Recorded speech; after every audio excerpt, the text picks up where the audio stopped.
Hello and welcome to another quick to the point After Effects tutorial. In this one we're going to be following on from the last tutorial in this series where we explored two methods to paint out objects and create clean plates, like this one we've done here. Okay, so that was the original shot we had, and this is what we did in the last tutorial. If you need a recap on that, we can click the link above. In this one, we're going to be using the Roto Brush to create a mat around Chris here, so that in the next tutorials we can then get on with the compositing of all the other elements of this shot. So what we're going to be doing eventually is breaking all of these windows, putting some smoke, fire, burns and all that, so it looks like the whole place is on fire. Rotoscoping has changed a lot in the last few years. There's quite a few programs now that offer this. What we're going to be doing is using the built-in Roto Brush that comes with After Effects. So if you click on the Roto Brush icon up here, and then double click on your shot, this will take us back into the original plate. Okay, so before we start rotoscoping, we're going to do a little bit of prep work. As we're going to be using the Roto Brush that comes built into After Effects, it's not very good at doing long shots, and this shot is 18 seconds long, and from experience it's gonna be more trouble than it's worth. So what we're going to do, we're going to split this shot up into sections. I'm going to go with 4.5 second chunks, and to keep this tutorial nice and short, we're just going to work on the first chunk.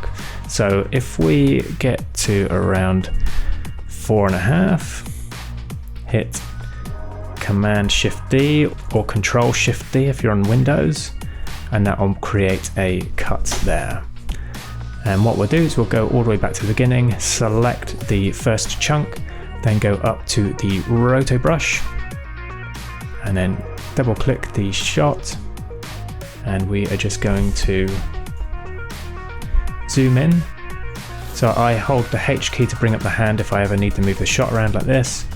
So if the brush is green, it's what we're going to use to select, so we'll just do a little selection on Chris here, and we'll just do around his head. Move over and his left arm. You see it's a little bit, the selection's a little bit wild. We're going to refine that in a second. The bottom of his jacket. Because of the type of shot we're working on, this is going to be very dark. There's going to be a lot of fire, smoke and other elements.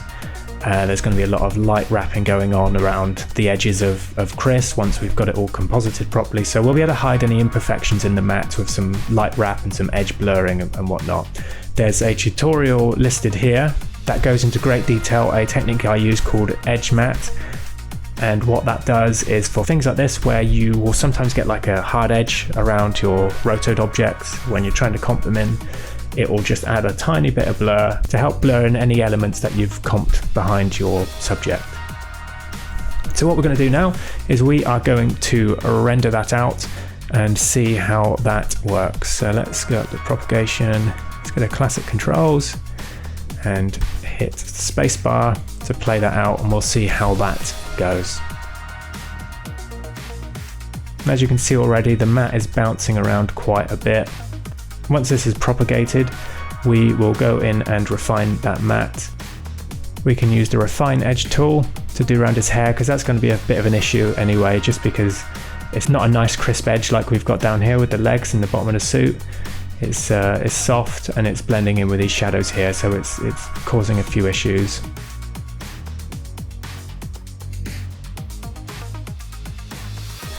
Okay, and that's propagated. As you can see, there's a few errors going on there. We're just going to jump in there and we are going to refine those sections.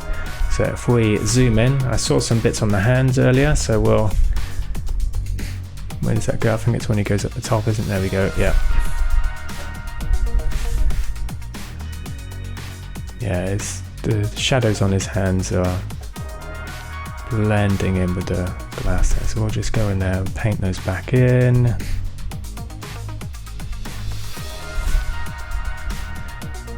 Thing is with the Roto Brush, when it's a good shot, a nice easy one, it's brilliant, a couple of seconds and job's a good one. But in shots like this where it can get a little bit muddy, you do need to go in and do some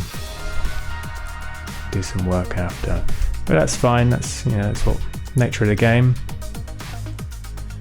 It's still a lot quicker than the old method of doing this,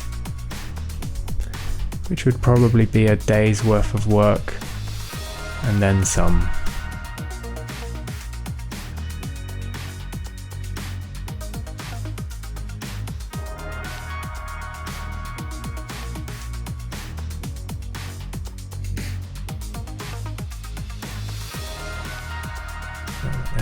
Like I say, the matte doesn't need to be perfect, but if we can get it as close as possible, makes our life a lot easier later.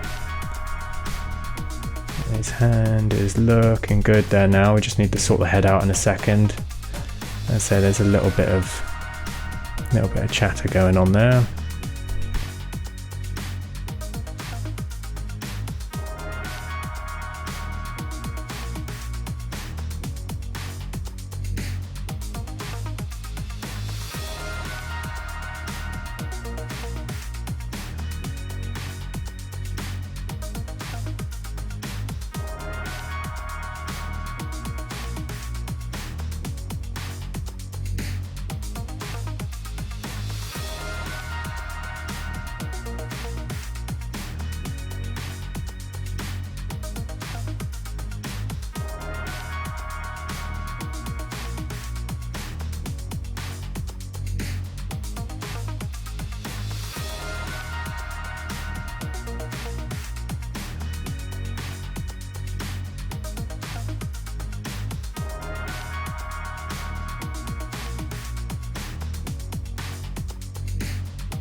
As you can see, the hair is a little bit wild in this one, and that's because we've got some shadows up here. The hair is obviously quite soft, and it's not the worst example of hair. If he had like big frizzy hair that was moving around a lot, that would be an absolute nightmare. But this one's fairly simple. It's just that the colors are a little bit muddy when they mix together.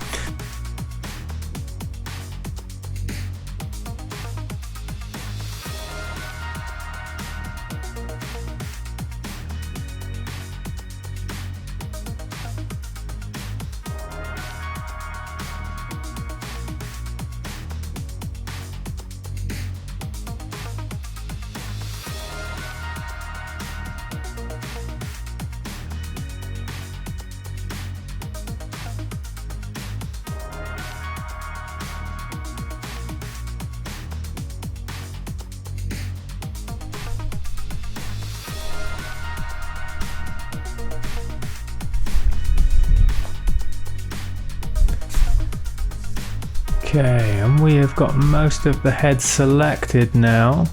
It's still all over the place and as rough as anything. You just got to do a little bit of refinement here. So it's, like I say, this is probably not the best example of the Roto Brush. It is actually really good if you've got a really good crisp shot. This one is, to be fair, 9 times out of 10 in real world stuff you're going to be not getting perfect examples.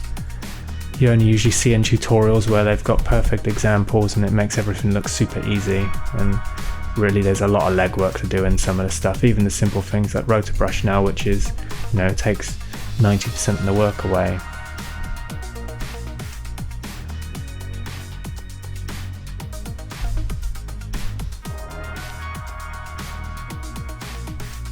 Okay, right, you can keep tweaking this for ages really. I will probably just do this one last bit here.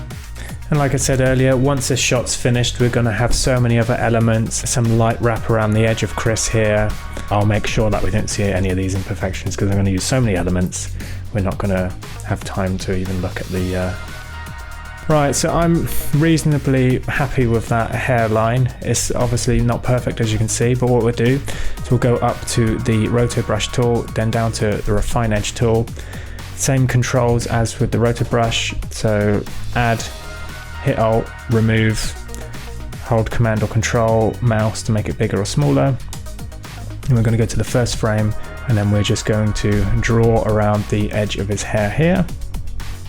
And that will make a black and white matte of his hair. It's a little bit softer, and again, this isn't the best shot for this, but if you get a nice contrasty shot where you can see someone's hair, it will actually do a really good job of separating out hair, a lot better than manual roto would do. So let's give that a go, let that propagate out. And what I'll do is between the tutorials I will roto the rest of this shot, save you sitting here for a couple of hours watching me do that. And then when I'm back, we'll be able to go into the next stage where we start breaking some windows, and add in some smoke and fire elements and burns and all the other compositing tricks to make this shot look more natural.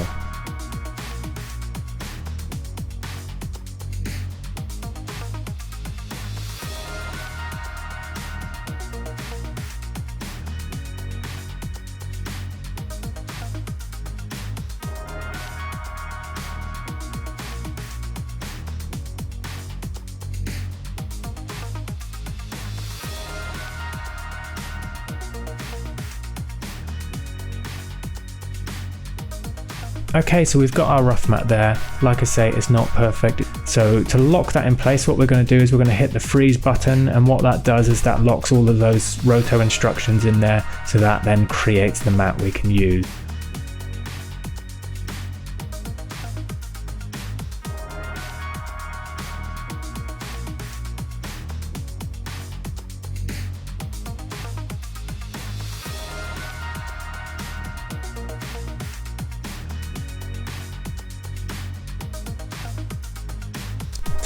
Okay, so that is the mat frozen, and these controls over the side here, you can increase the feather,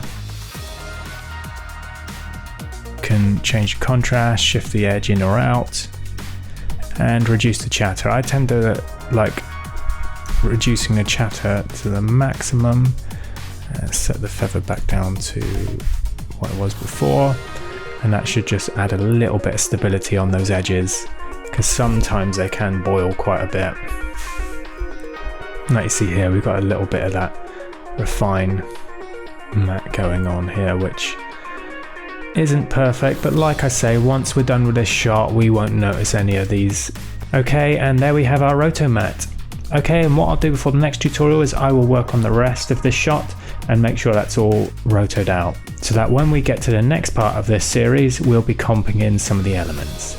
Okay, so stay tuned for the next tutorial in this series, because what we're going to do next is we're going to start comping in elements such as broken windows. We're going to start putting some elements inside the building, some flame, some debris, smoke, burns, you name it, followed up by we're going to darken the shot up so that it looks like it's at night, add some reflections to the floor so it looks like the place is really on fire, then add some light wrap around Chris here, and then blur up the edges so that it looks like everything is nice and in the same shot.